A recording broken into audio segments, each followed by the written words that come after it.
Hey guys, John from JohnMurrayHeadshots.com in the studio, and the air conditioning come on at the wrong time. This is probably one video that's going to spark a few people, and I may get unfollowed, but I would say please listen to the whole thing before you make judgment. This is about apathy, empathy, and sympathy, because they're three completely different things. And it really is the reason why I'm not following any of the news about Ukraine or Russia or any of that sort of stuff. Why I blocked all of that on social media, any of those words. The same as why I blocked all the Trump stuff when it came to the elections. The same as I blocked all the COVID stuff. Look, the way this works is that apathy is not feeling anything. You're just completely don't care. Sympathy is feeling sympathy for somebody, so understanding their problems and their plight and being sympathetic towards it. And empathy comes from the Greek word empatheria, which means feeling what I'm feeling. So we actively respond to the body language, the facial position, and feel exactly what the other person feels in order to be socially appropriate. Now, the other side of this is human psychoevolution versus technology. I talk about this a lot. Your brain doesn't know the difference between actually happening in the room and happening thousands of miles away, which is why when September the 11th happened, we were all shocked, because your brain is trying to respond to something that's happening visually in front of you. Technology has shown us things that are happening on the far side of the world, and we're expected to feel, or we do feel, that it's happening in the same room, because that's what your brain is designed to do, protect you. It's the same as looking at a car accident on the far side of the motorway. Can't really help but turn your head and look.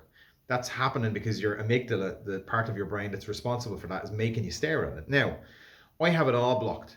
I have the whole lot blocked because I don't need to feel the pain for the people in Ukraine. Now, I do feel sympathy towards them. What's happening is wrong. On every level, it's wrong. Putin is a dick. But that doesn't need to alter the way I live my life at the moment. I have enough problems. We all have enough problems. We're still dealing with the tail end of the COVID stuff, even though we're allowed to not wear masks anymore. But we're all still dealing with the back end of that. We're still dealing with problems, mental health problems, housing crisis problems, all the other stuff that's happening in Ireland and all the other stuff that's happening in your country, wherever you are.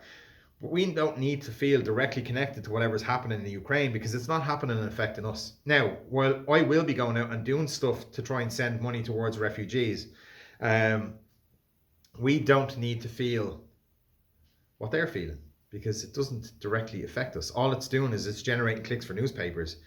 Look at the World War One, World War Two, and now World War Three quotes in newspapers and all of the bits and pieces that they're sharing. That's not to label something. All that's doing is it's generating clicks and selling newspapers. World War One and World War Two were not world wars. They were in Europe and they had the Americans involved.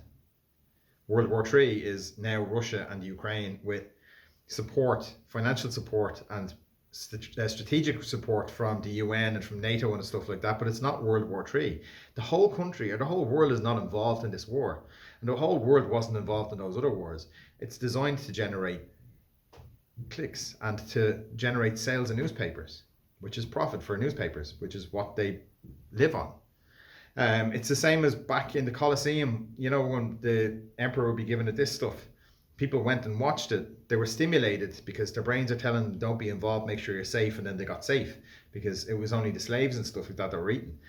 But, this is not something that needs to affect every single one of us, and we shouldn't be letting it affect us. So I have it all blocked. Newspapers, news articles, news feeds, the whole lot. I have it blocked everywhere because I have enough stuff to be dealing with.